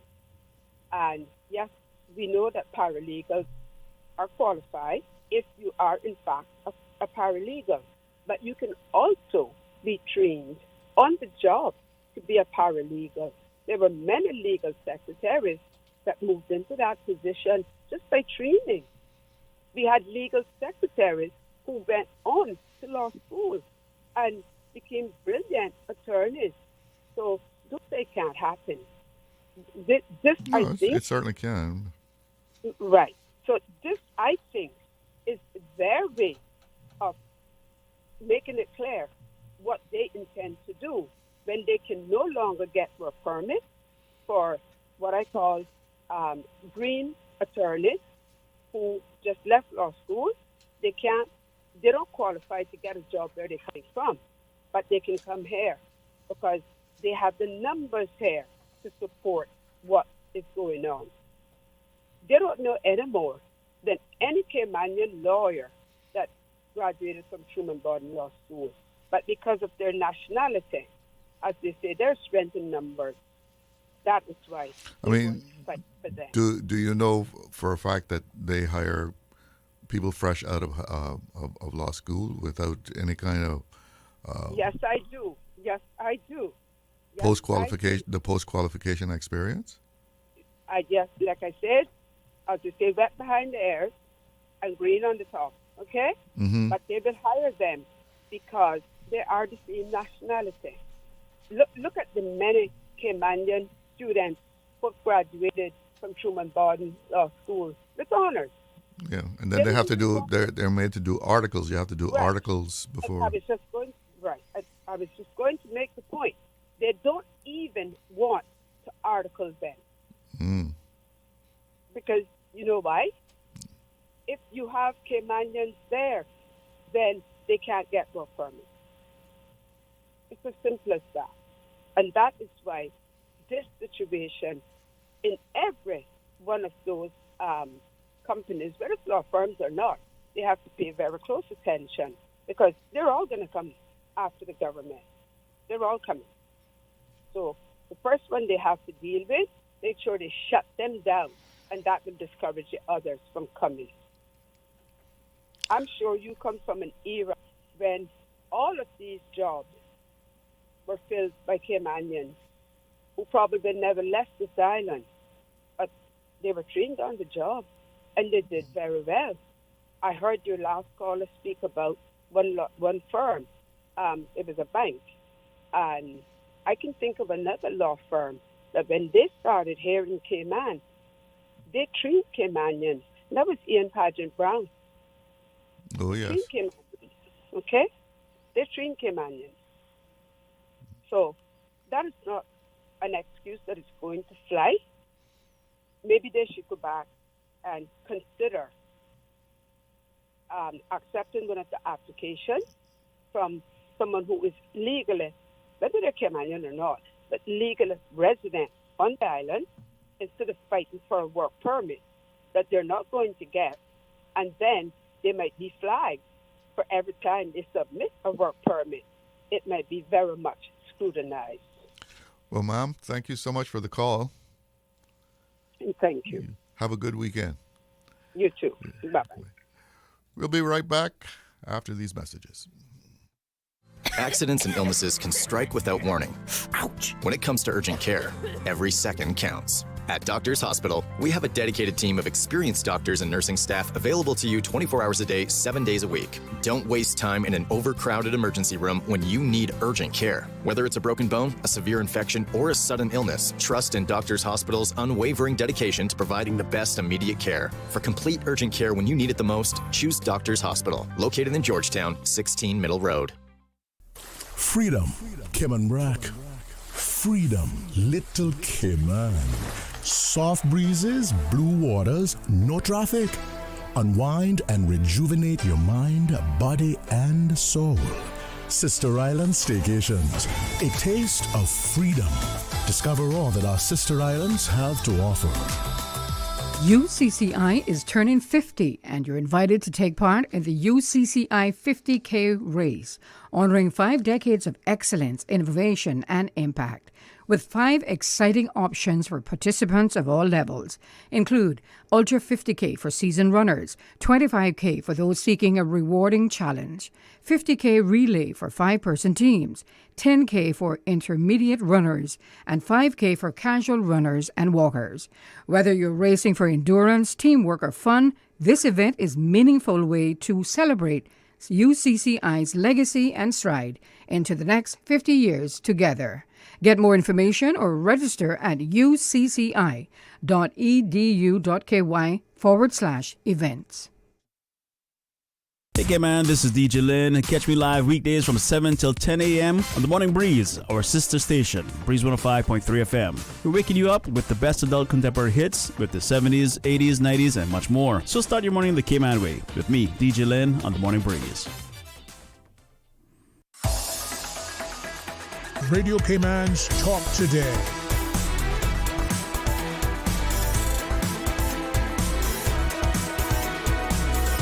What is on your mind, Cayman? Welcome back, and a couple of messages on the WhatsApp here. This person is saying, as far as the primary school education, I think it's not the children mainly. I think it's mainly the teachers we have and where they're from. We have too many teachers from the same place. We need more teachers from Canada, the UK, and Barbados. Thank you. Mr. Glidden, do you teach reading? Well, my wife does. My wife, yeah. We own the I Read for Life Center that teaches children who are having reading, that struggle with reading. Let's see what else we have here. What did I touch wrong? Was another comment on here, but let's see here. Let's go back. Okay. Chalo, I think you were talking about when you were referring to coffee. Oh, yes, I found it right here. And I said I got to drink coffee at home. Yes. Yeah, found it right here. Yeah, $4.50 I paid for a 16-ounce cup of coffee. And I was saying I need to drink coffee at home. And this person says, true, Chalo, I make my coffee at home. Buy the perking kind. Yeah, I got my perking kind. And I don't go too much for all the fancy packages and stuff either, you know. Well, thank God I don't drink coffee. I don't drink coffee. I drink tea. Just some Folgers will do the trick for me. That's all you need, right? I know some people are, you know, they got to have their special coffee, right? And we're producing some coffee in Cayman now too. Was it Paradise? Yeah, I think Paradise Coffee. They have a line of different products, and actually my daughter gave me some of that for Christmas, her little package to me, and it was quite good actually. Yeah, you know, I don't know what the process is with them doing it, but they have different kinds, you know, with nice sexy names on them to make them sound special for Cayman. But a number of things being produced here in Cayman now. But yeah, getting back to this issue that we've been talking here about, it's quite interesting the perspectives that people take on it. One thing that struck me with what the last caller was saying, that she was, you know, saying that some of these firms don't even want the Caymanian client. I mean, money is money, right? So if she's seen that, and it sounds like she perhaps was in the industry herself and in the legal sector there, and because it boggles me why a law firm would turn down a client even if they think there is some kind of case there and they wouldn't want to take it up. But if a foreigner comes with it, that they will take it up. That kind of makes you scratch your head. And you wouldn't think that that kind of thing would exist here in Cayman in 2026. But, she was pretty adamant about it, that, that's the situation. That's how things are, I think was more or less how she put it. But as far as the education part of it, I think what people have to realize, that even if someone can be trained, we have to make sure that they have a good foundation. And the foundation for a good education is in primary school. I mean, a lot of people, even the teachers who teach in primary school, are looked at by many people as being below, say, a high school teacher, right? But if that child is not given the foundation when they are in primary school, it's going to be a real uphill struggle for them to cut the grade when they reach high school. Because, you're supposed to be reading well from the time you're in primary school. You should be able to, write a proper sentence in primary school. And, know the difference between a verb and a noun. Now, one of the callers mentioned about, I'm going to tell this real quick, people who were able to get in on the ground floor when things started to develop here in Cayman, especially in the financial industry. And because they got in on the ground floor, they were trained, yeah. And those times they were, a lot of people were probably maybe just got a high school education. They were pretty good academically and were able to get into on the ground floor, and they advanced. Interestingly enough, my wife, who I mentioned a while ago in answer to a question that, she teaches reading,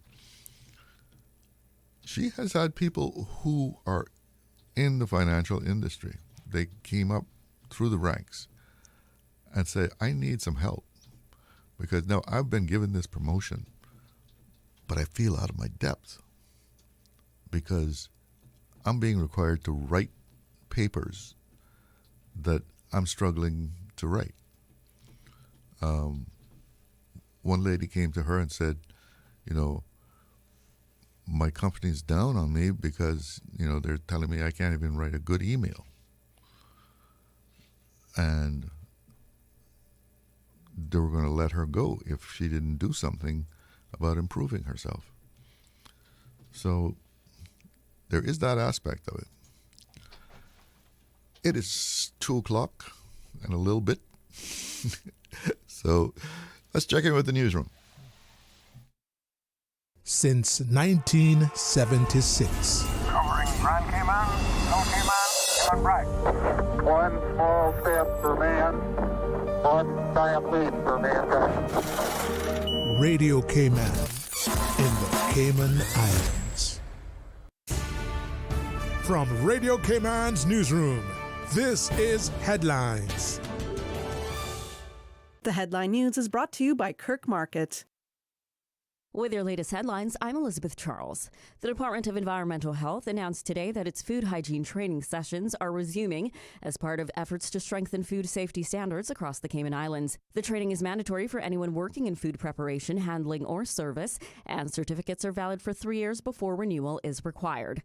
Registration is now open for sessions running 9 a.m. to 3 p.m. at the Red Cross Building in Georgetown on January 12th and 19th, February 2nd, 9th, 16th, and 23rd, and March 2nd, 9th, 16th, 23rd, and 30th. Business owners are being urged to register all food handling staff with a fee of $15 per person payable at the DEH headquarters on North Sound Road during weekday office hours. In international news, Iran's supreme leader signaled today that security forces are preparing a harsh crackdown on nationwide protests, directly challenging President Donald Trump's pledge to back demonstrators as the reported death toll hits at least 62.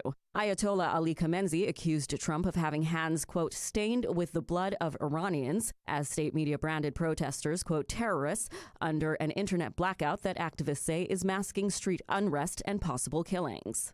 In other news, a federal judge in Seattle has temporarily blocked the Trump administration from rewriting the Head Start program by banning diversity-related terms in grant applications and cutting staff. The order halts further layoffs in the Office of Head Start and prevents officials from penalizing providers for using words such as race, Black, Native American, disability, and women in required paperwork. Those are the latest headlines. I'm Elizabeth Charles. www.radiocayman.gov.ky. Check out our social media pages: Facebook, YouTube, X, formerly Twitter, Radio Cayman Headline News.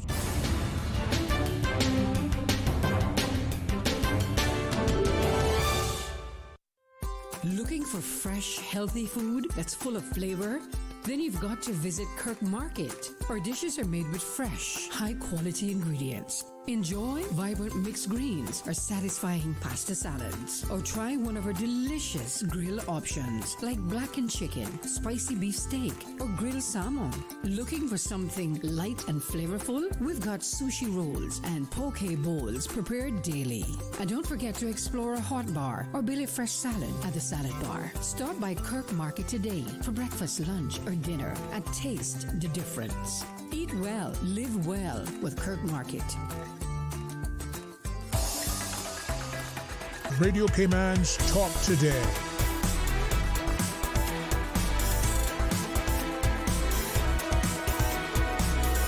What is on your mind, Cayman?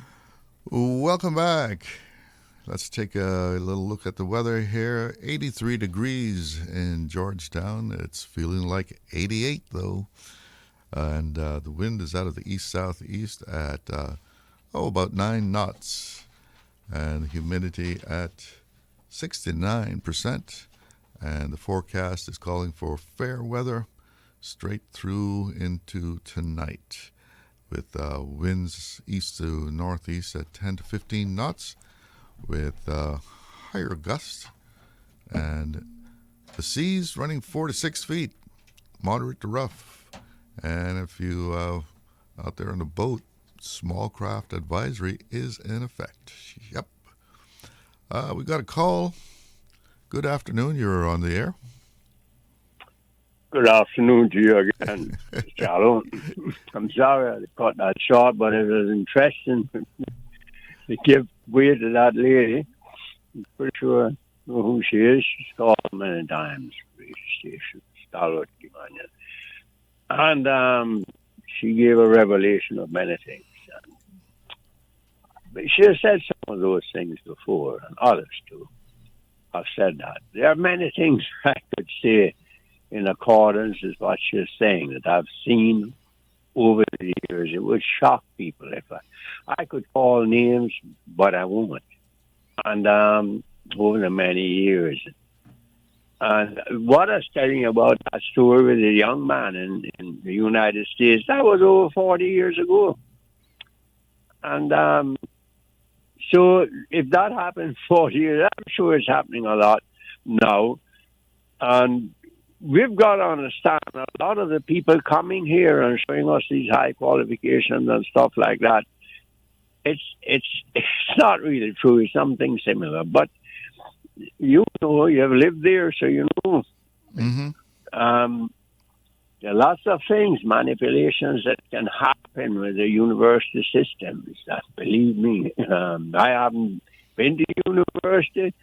Some of the best brains I've ever met have never, many have never qualified from high school or finished up high school, but they're people with brains, believe me, that never qualified. It's not just academic education that makes you a good brain.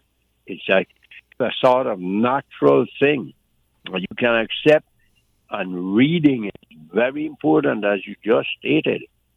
To dear wife, Vinette, I know she teaches readings, but it's very important to read. A lot of people read. You read to learn, not just learn to read. And many of the things I learned in my half-idiot education that I have, I read a lot. Yeah, you can get hands-on experience, but at some point you got to read about what it is that you're trying to do. Sure, read, yes, reading. And it's important, as you said, with the primary education thing, but I think we agree with that. And I just don't believe everything, as that other person agreed with me too. Know who that is also. And I saw the discrimination against Caymanians, believe me, very capable Caymanians. Blatant discrimination against them. I saw it firsthand, and I've never forgotten it and will never forget it.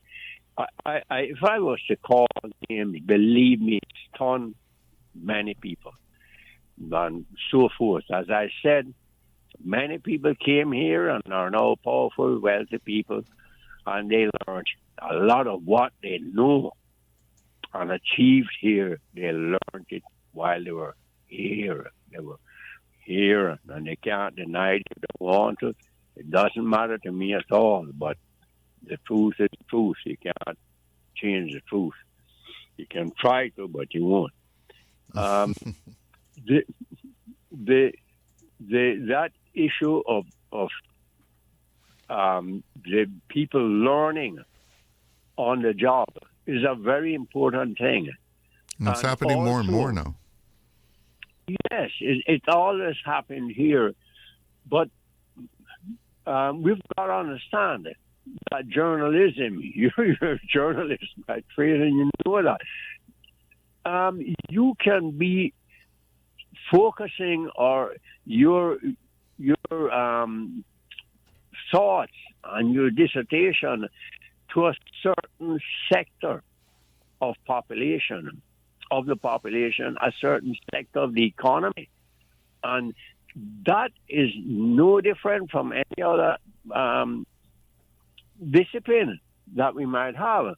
You focus on certain, so that when we read out something like that, as you did, it can be messaged to a certain sector of the population. What I'm saying might seem like nonsense, but it does reach to them, and that is the effect that maybe that certain journalist had in mind.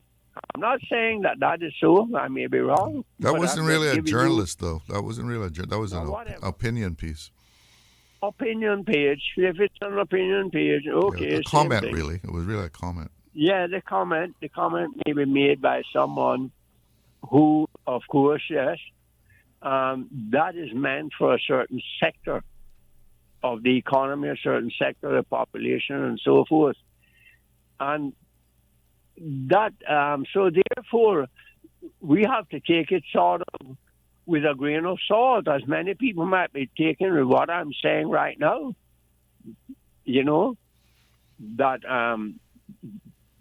take it with a grain of salt, what he's saying. But this is just the hard truth, that people are going to, as she said, they're going to say, no, I'm not hiring any Caymanian, I don't want that. It happens. It does happen, and it will continue to happen.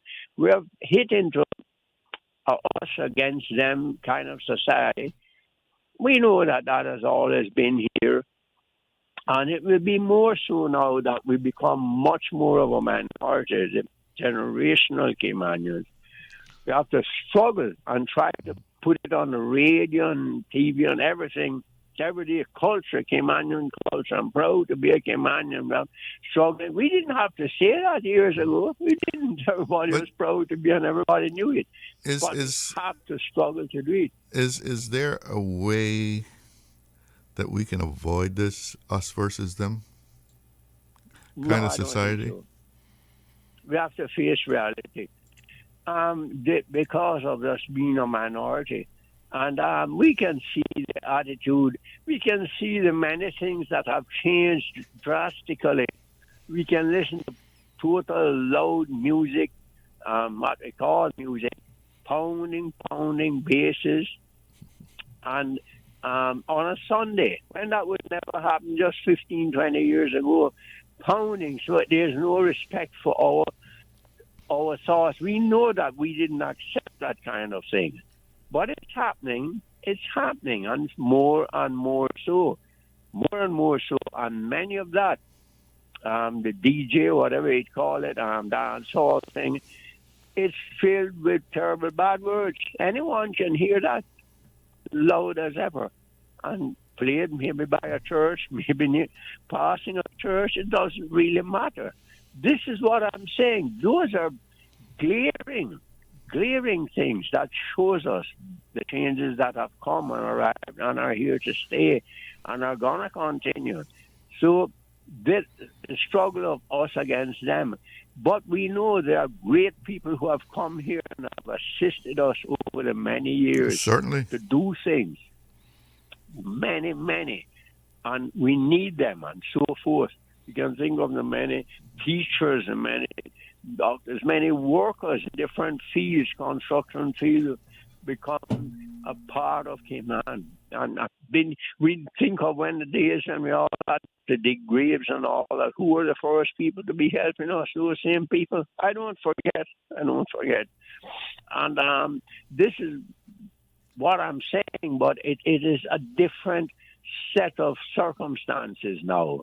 And we can still live. I'd love to live in the late 60s, early 70s, right, to maybe 1980, that type of thing. I really would love, but it won't happen. You think there was a balance there? It's just beautiful. The 70s, 80s, it was a good balance? Yes, no, the 70s to the 80s. So yeah. It ended about then. It started to go downhill for generational Caymanians. And we can't return to those beautiful days and so forth. It takes a lot of courage, but there it is. There it goes. This is what we have to do. And I do think that the primary education has greatly improved. I see where changes, and we see where the passes are much better. And in school inspections, it's not done many, but the inspectors are foreign people, so we can't say it's biased. It's just Caymanians and so forth. Well, I think the education ministry and the education department is, addressing those things, especially with reading and math and so forth. Yes, that's right. All this have been. We see the great passes on the high school level. Many things and many passes are achieved. That's why I don't believe those figures in that opinion or whatever at all. Well, if you go back just a year or so, well, this is 26, so 2 years ago, you can find articles in the newspaper, with the reports from education about the situation with reading and so forth. Yes, you see that. You're right. But I think it's been greatly improved, and we know that will improve, but it's like they're saying, there will never be the acceptance of Caymanians and do this, because there's always the people to bring in their own people and compatriots and friends and so forth and family. There'll always be that inclination, and when it's a powerful form that are able to stand up and argue with the government, and if we don't have people who will stand up and say no, and we mean no means no, not a Well, this is another line you have to cross. If you cross this line, then we'll do this. And if you cross this other line, we'll do that, drawing different lines. Mickey, I got to break in on you. Thank you so very much. God All bless right. you. So Have a good weekend. Time. Bye. Take care. We got a couple of callers on the line, but we got to take a break. Just hang in there for me. Did you know that Doctors Hospital provides urgent care services 24 hours a day, 7 days a week? And Doctors Hospital's urgent care physicians have access to the most advanced MRI and CT imaging in the Caribbean, providing reliable diagnostics when you need it most. When you need quality urgent care for an illness or injury, Doctors Hospital is here for you 24/7. Whether it's a migraine, chest or abdominal pain, shortness of breath, broken bones, or another urgent need, Doctors Hospital at the top of Walker's Road. Urgent care right now. Did you know that you can send money transfers to financial institutions anywhere in Jamaica with JN Money? You mean I can send money straight to my account and cut out the middleman? Yes, that's exactly what I mean. You send your own money to your own account, giving you peace of mind that the money is in your account. JN Money Transfers to Financial Institution is another convenient service offered by JN Money. You can have this done from any JN Money location. Deposit your money straight to your account without the hassle of asking someone to do it for you. JN Money Transfers to Financial Institutions, making life easier. Hey, new drivers, don't just drive, drive smart. Cynical and Inspire Cayman's Safe Driver program will show you how. Get real-life simulator training and classroom sessions to help you gain experience, stay alert, and avoid accidents. Learn to recognize risk, manage fatigue, and make smart choices behind the wheel. Certified participants may even pay less for Cynical motor insurance. Learn more and register at cynical.ky. Cynical, keeping Cayman covered. Hello. Tune in to Breeze Radio for a special Yesteryear Musicals for January the 10th, 2026. Your Yesteryear Musical, entertaining, enlightening, inspirational, topically current, and always CI sensitive. Saturday, 7 p.m. on Breeze Radio, 105.3 FM in Grand Cayman and 91.9 FM in Little Cayman and Cayman Brac. Your Yesteryear Musical, Saturday, 7 p.m. on Breeze Radio. Radio Cayman's Talk Today.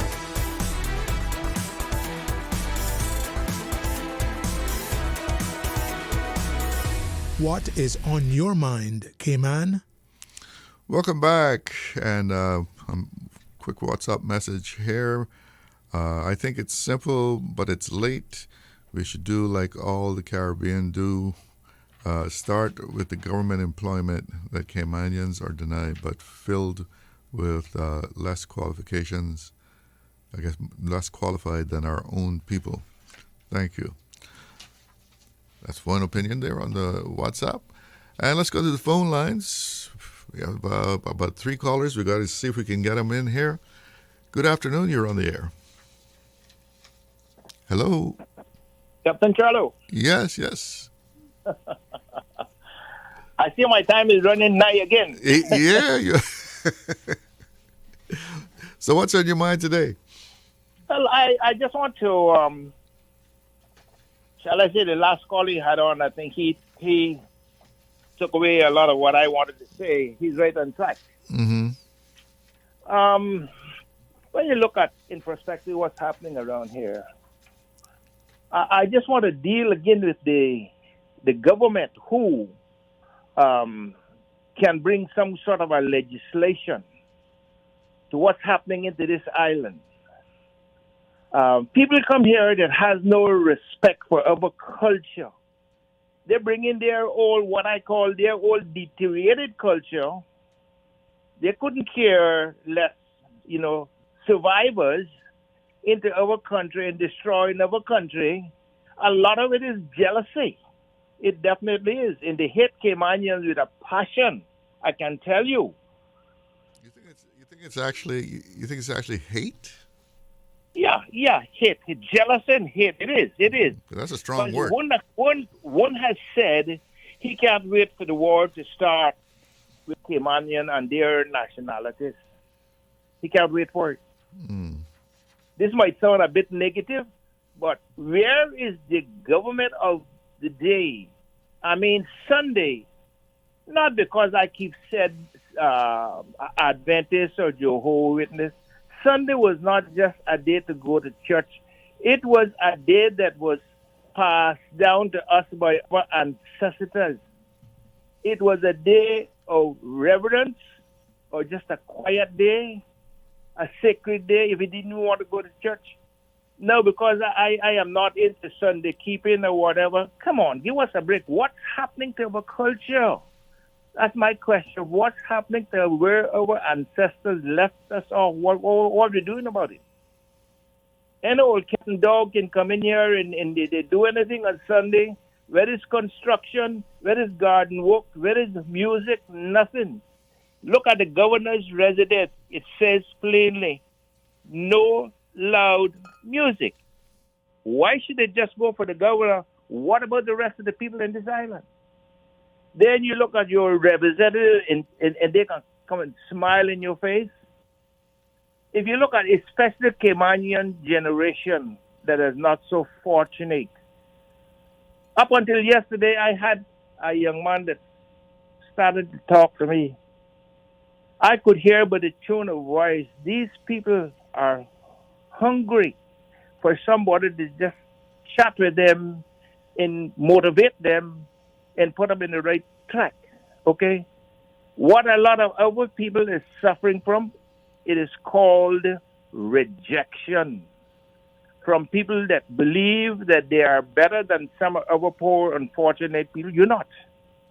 I know some of their background, and they are nothing nice to be into this island.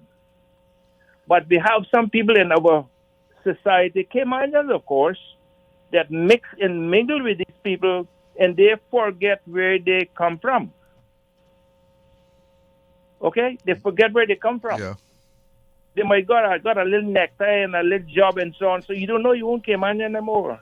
It is so shameful to see what's going here.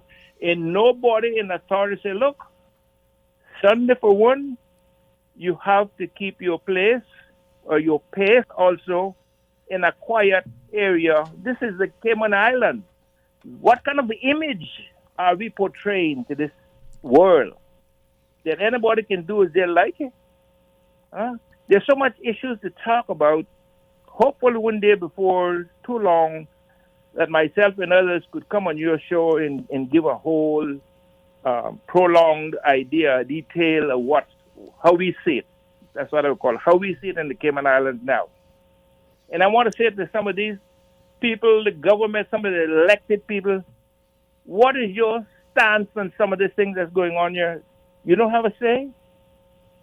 Charlo, thank you so much for listening to me, and another day we'll get more time to talk. So, all right, have a good weekend. You too, thank you. All right, we got a couple of calls here. Let's see if we got them in. Hello, you're on the air. Good afternoon again, Mr. Charlo. Yes, what's up? Mr. Charlo, you know I want to say something. Don't be too long. I'll try to keep it brief. Believing in people. Believe in the young man when the young man comes up with an idea and say, I think I can do it. And the young lady says, I think I can do it. Mm-hmm. You know, I don't think it has to be a Caymanian or a foreign person believing in them, but just believe in them and see what they can do. Look at a young girl, look at the young ladies, look at Rihanna, and I'd like to talk about her. And they believed in her, and they invested time, and I'm sure they put money into her, making it somewhere in life with her music. And today, she is a billionaire, right, Mr. Charles? Probably. Yes, maybe sir, a couple times over. The last time I checked, she made a couple $1 billion. But Mr. Charlo, like when you say you call me the poet laureate, no, Mr. Charlo, that is, to me, that's good encouragement. That's good encouragement, Mr. Charlo. Thank you for feeling that way. Yes, sir, that's good encouragement. And so you say give the young people a chance. Give the young people a chance and see what they might surprise them in such a way they say this, but I didn't know that they could do that. I didn't know that they had other skills and very valuable skills. You know. Well, so, that's a good thought there to give young people a chance. New ideas. Fresh thinking. Yes, sir. Let me see if I can. I got one caller. We still got another caller. All right. Let me see if I can get them in for the shows over here. Okay. But you have a good weekend. Yes. Okay, you as well, sir. We're going to go to our last caller here. Good afternoon. Hey, You're on the air. Yeah, good afternoon. Good afternoon. Happy New Year. I'm going to make this very brief and quick, and I know that a lot of your callers came in and they called. Let me explain about most of us Caymanians. Most of our Caymanians, we are our own enemy to our own self, because a lot of times we do not like to see another person prosper, but yet they will see someone else come from a foreign country and they will help them prosper, and that's one of our biggest problems. Now, the second thing of it is that years gone by, people did not like our culture. That's why they tried to pull out Pirate Speak and everything else that we used to have before. But they did not like our culture. They did not like our things. And because of the end of the day, because of the ball and daughter, we gave up our culture to satisfy other people in private entities and private businesses. Now, one of the things is that they were never bold enough to say it back then, because we had almost like a community-driven island back then, back in the 80s. And back in the 80s when I was growing up, in the 70s around my parents, everybody was a community, everybody hanged out and everything else. And everybody talked to each other, everybody respected each other to a certain level. Now, at the end of the day, the more the year progressed and the more we got more into business, the more we got advanced, the more we start relaxing and becoming complacent and allowing people to say certain things and go, they're talking things, and they get more and more bold. It's like a child get more and more bold at the things they could get away with at the parents' house. Mm-hmm. And the horse literally has left the stable. I don't care what anyone could sit down and say, oh, well, this is where it is. And that's across the pond have worse education level than us. Some people in their state and their country do not know outside of the state. If you go where I was in the South and they said, oh, I'm from the Cayman Islands, where is that? Can you drive to Florida? How can you drive as an island? In the Cayman Islands. Oh, and we used to tell them, oh, we swing on. Do you have houses? No, we swing in huts and swing from tree to tree and eat nuts. Like, for real. I used to tell them that, oh, my parents had to get up conch shells just to get enough money and seashells so we could get to the U.S. Really? And they would believe it. So a lot of Caymanians have traveled a lot more places than a lot of people that visit to this island. And at the end of the day, it's out of the stable. The horse is left the stable, and we have allowed too many things to happen and became too complacent to foolishness. Like most people will say, and like you said, you got vexed because of people hiding behind the computer and saying whatever they want to say. And we're not going to do, nothing's going to be done about it, because they can hide and they can use anonymity to hide. Mm-hmm. Until people are being held accountable and say whatever they want to say about us and to our face, nothing's going to be done. I mean, there was a big thing, you remember last year or year before last, when they came up with this riffraff thing and everybody went down. What was done about it? What was done? After a couple of days, it was left untouched. Nothing was done. So, I mean, at the end of the day, yes, we could run our chops and we could say whatever. Until we put actions to it, and instead of us sitting down there going, and I'm going to leave you quick with this, instead of us relying on the government of the day and take accountability for ourselves and step up ourselves and act like a community, the Filipinos got their own community, Jamaicans got their own community. Why is it we can't have our own community instead of fighting each other like cats and dogs? Because I see Charlo got a house, so I go hit Charlo because Charlo got a better house than me, and I don't have no house, so he must have to sell himself to get the house or whatever. It needs to stop. How do you say that? Crabs in the bucket mentality? Yeah, it is more than a crab, because you didn't even see crabs in Cayman anymore. So I don't know about crab in the bucket because even them got smart enough and stopped coming out during rainy season. You don't see crabs anymore. You don't even see red shanks. So it's better than the crab in the bucket because they don't come out. Well, listen, So I'm over time. But yeah, I will leave with that. Happy New Year and have a good weekend. Everybody be safe. Do not drink and drive and be responsible. Thank you for your input. Have a good weekend. Well, that's it for me. I'm going to go see if I can start the weekend. And I'm Charles Glidden. One love. Talk Today is brought to you by Subway, open 24 hours in Countryside, Anderson Square in Georgetown, and Centennial Towers in West Bay. And by the Ministry of District Administration. Explore your history, explore your land, explore your sister islands. And Cayman Airways. Call them on 949-2311 to book your nonstop flights to Los Angeles and Panama. And Doctors Hospital. Peace of mind is important when life happens. Doctors Hospital, always there for you. Call 949-6066.